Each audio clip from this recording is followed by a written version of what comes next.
This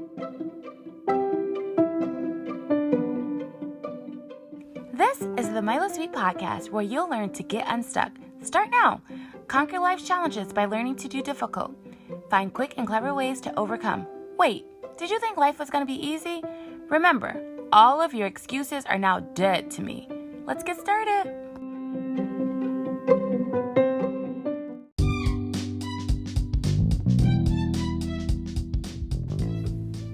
Guess what time it is? It's time for you to hit the subscribe button and find just 1% that you think will benefit from this. But if you're feeling a little generous, right? Or you're super free with your time right now, probably doing nothing because you're listening to this. Well, maybe if you're doing something, actually just make yourself free right now. Hit subscribe. What are you waiting for? Hit it. Come on. Hit subscribe.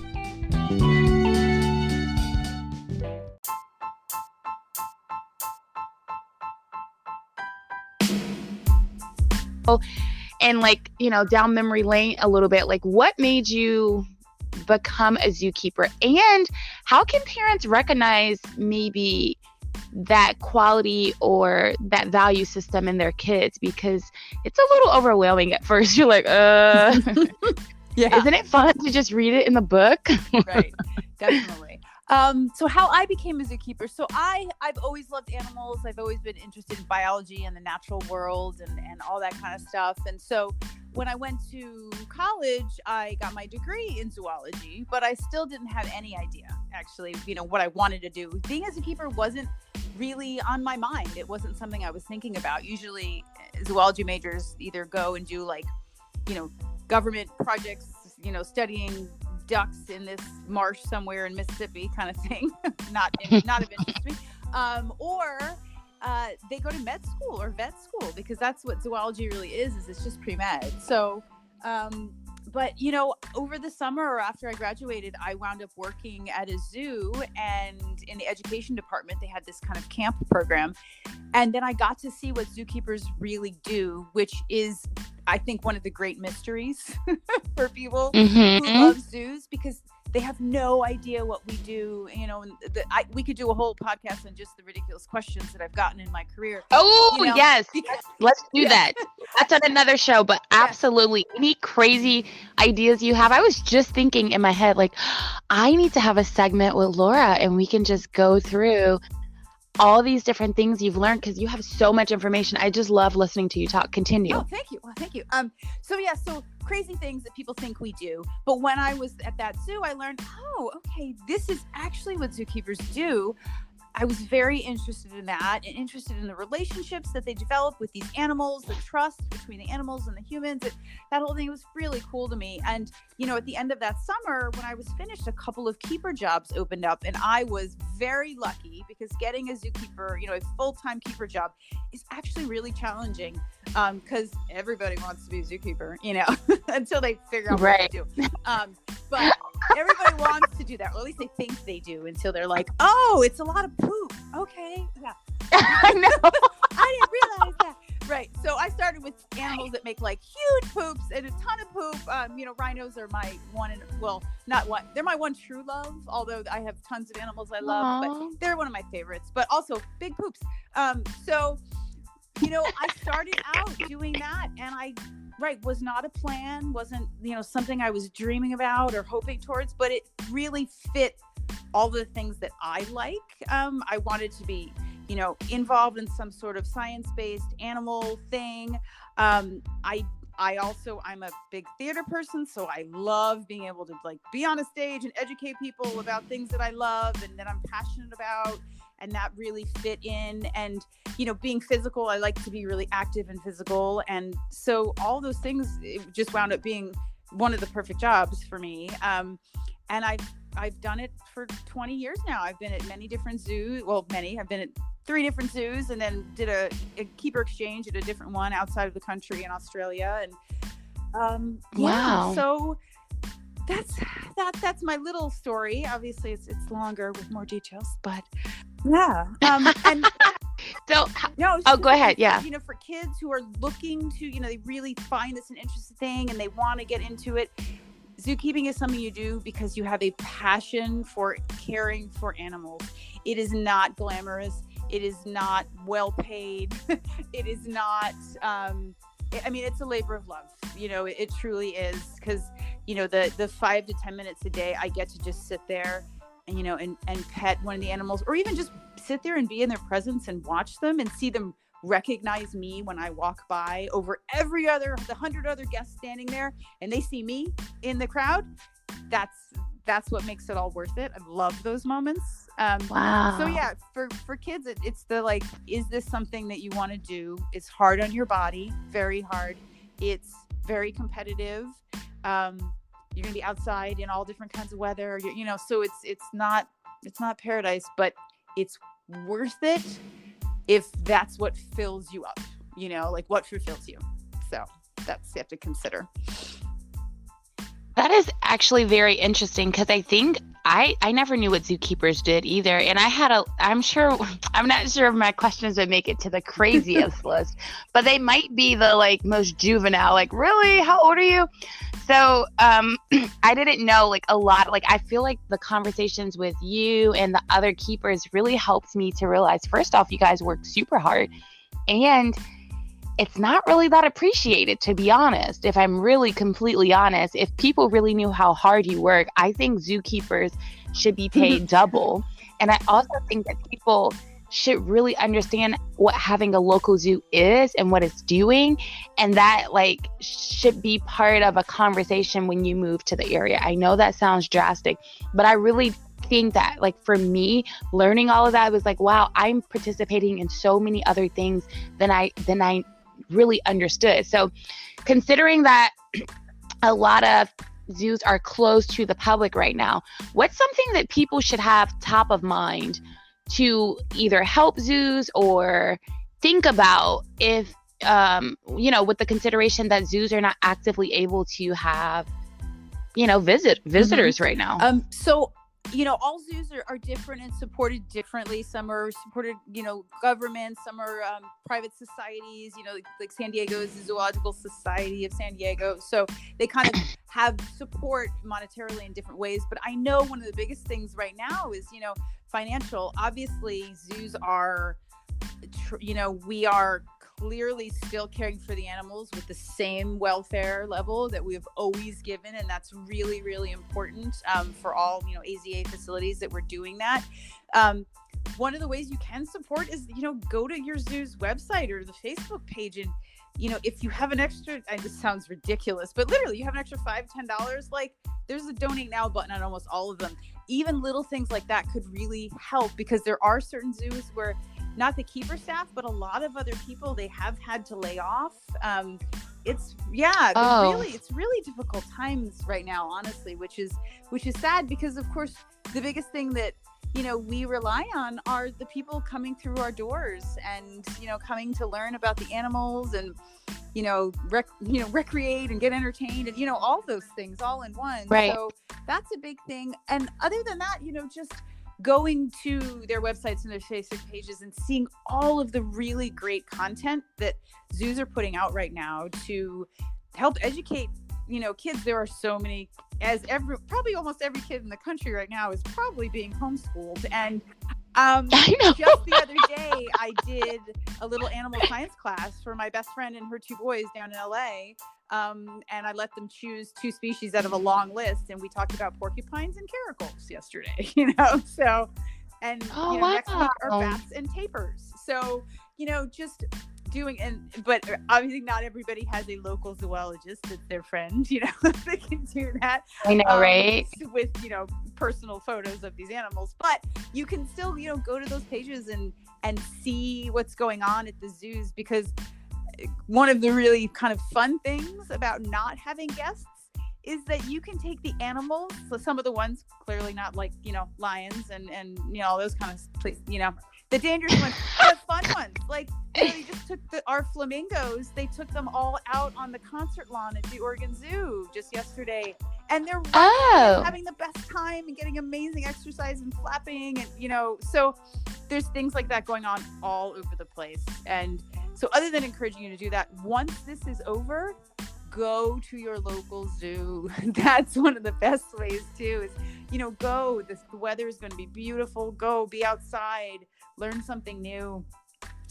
Just, and when you see the keepers, tell them thank you for being, those essential workers who have to go to work all the time when their families are home or their friends are home, it's really, we should really support them because they're doing really great work right now, caring for the animals. I agree with you. So I want to pivot back to when you said being a zookeeper is like cleaning up a lot of poop. And I actually feel like that's super important right now. I'll tell you why in a second. But I wanted to ask you first, how do you fall in love with cleaning up poop? Because, well, it stinks and it's messy, right? Like, how do you wrap your head around that? That just feels like a huge sacrifice for me. Like, potty training is tough over here for me. I'm like, oh my gosh, when is it over? So I guess, so the first thing is, for me, it all depends on the species. So like, this is going to sound funny, like humans, gross. Human poop, disgusting. Like, I want nothing to do with humans. Herbivores, so like giraffe, rhino, any type of hoofed mammal, totally fine, So it really depends on whose poop you're cleaning up. I mean, yes, I've also worked with many different carnivore species, and they're just, if for any of you have a cat or a dog at home, it stinks. Carnivore poop is stinky. Like, that's just the reality of it.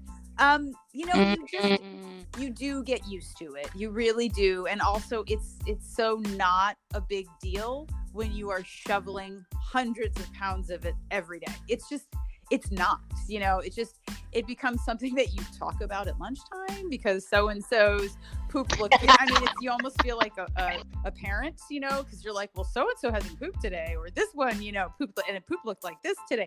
It's really, when I was raising a baby camel, who unfortunately lost her mom when I worked down in San Diego, and yeah, that was how excited we were when she finally pooped for the first time, which sounds, I know, like a lot of moms when their babies first come home from the hospital and they're excited when they poop. So it sounds ridiculous, but you really get used to it. And if you can never get used to the smell, then it's probably not the job for you. And that's okay, because there's lots of education jobs at zoos. There's lots of other ways to work at a zoo and see the animals every day, but not be, so one-on-one with, fecal matter. So, yeah, right. Right. Okay, so I wanted to tell you why I thought this was interesting is because today, like in today's coronacation or pandemic, we're cleaning up poop every day. And it's like a physical poop, a mental poop. It's whatever it is. It's messy and it's disgusting and you don't want to deal with it. And I thought your answer was perfect, is you kind of get used to it. Because the truth is, we can't really hide from it. You can't run from it. It may be overwhelming and it might feel crippling. Like, I don't know if you've ever smelled like nauseating poop where you're just like, dude, it's like, even, I don't want to go here, but I'm here. I'm going to go here.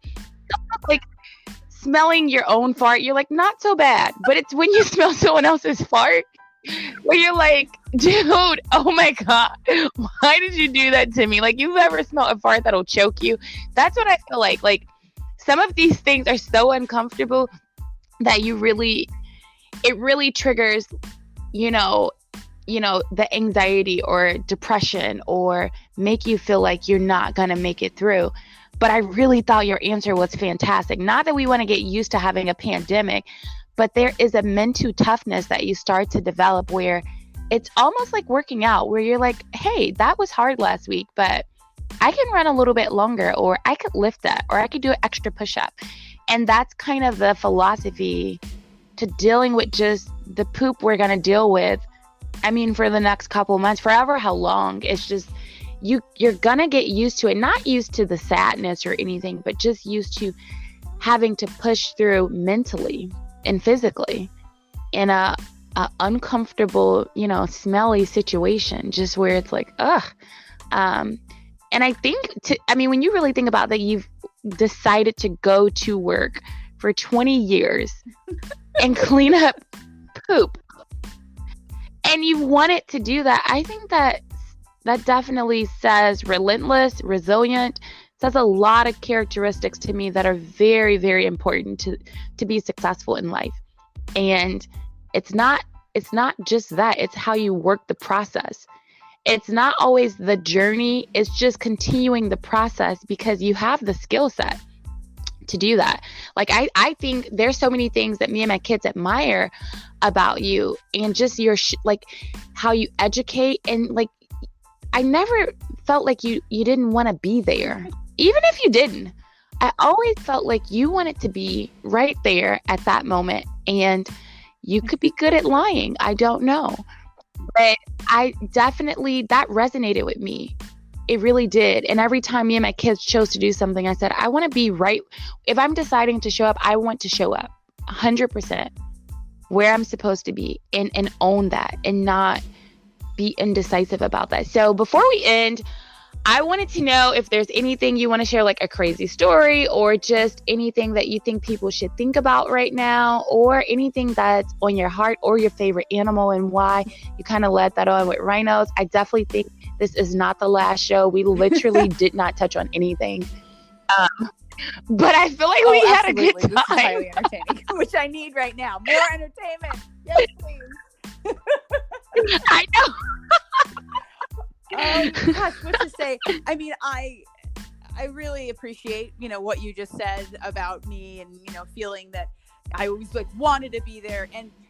And to me, you always caught me at my favorite time, when I wasn't doing the poop cleaning, right? It was the getting up there and making a difference. Hopefully, even just having someone fall in love with a lion when we were doing the lion demonstration. Like, for me, that was always the reason that I do the job. Like, I'm here to change people's minds, to get them to walk out of here and think something different, or make a small change in their life, or, just to be in awe of these amazing animals that live so far away in the wild, but they're here in front of me now, and wow, just to be wowed and walk away with that feeling. So, I'm so glad that I could do that for you and for the girls especially. And I always absolutely loved their questions. It was just the cutest. It was the cutest, because there'd always be like a list, and it'd be like, okay, so a long list, and then the cards they made for me, like that was always so special. I had those, they were hanging in my locker at work, and it was so, thank you actually, for showing up as well, and for being there, and for bringing them there, because meeting kids like that make me feel better about where we are going. I don't know where we're going right now, because it's all kind of, we've taken a big detour, but hopefully we're still going to be on that path. And with Zoe and Izzy, like, I feel like, oh, okay, things are going to be okay, because maybe they'll be in charge someday, and they'll think back on that lady Laura, who they met. Oh, Lady Laura. Oh, gosh. If anyone can see Laura right now, I just want you to know she is like the most fit, the youngest looking zookeeper ever. She makes me feel like I'm not aging as graceful as Laura. And she has beautiful curly hair, which we adore because we are curly hair girls. So don't let her fool you by the old lady. She's totally not giving herself or body justice. I'm just throwing that out there. I'm not going to let you lie on the show. I was comparing myself, my age to their age, but thank you, Mila. I appreciate it. You can't see the white that I have going on right now. So you I have them too. I color them. I have them too. Yes. Oh my gosh. Okay. So we're definitely going to have you back on. I want to thank you so much for coming on and sharing your heart about animals, and bringing some balance to the Tiger King craze. I love that. This will not probably be the last time, since I don't think this will be the last time, but I would love for you to come up with maybe, whatever is on your heart, but 5-10 extra topics that you're like, people need to know this.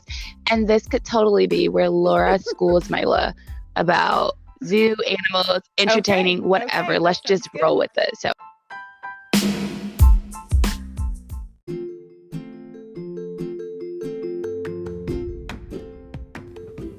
All right, that's another episode in the books. Hello? Hello? I said it's over. Why are you still listening? Like, seriously, the episode is over. If you're still listening right now, you know what? You're probably a chronic procrastinator. Guess what? I'm still listening too. Come on, for real, seriously. We gotta go do something productive. No, like for real. No, for real, for real. Okay, you can keep listening.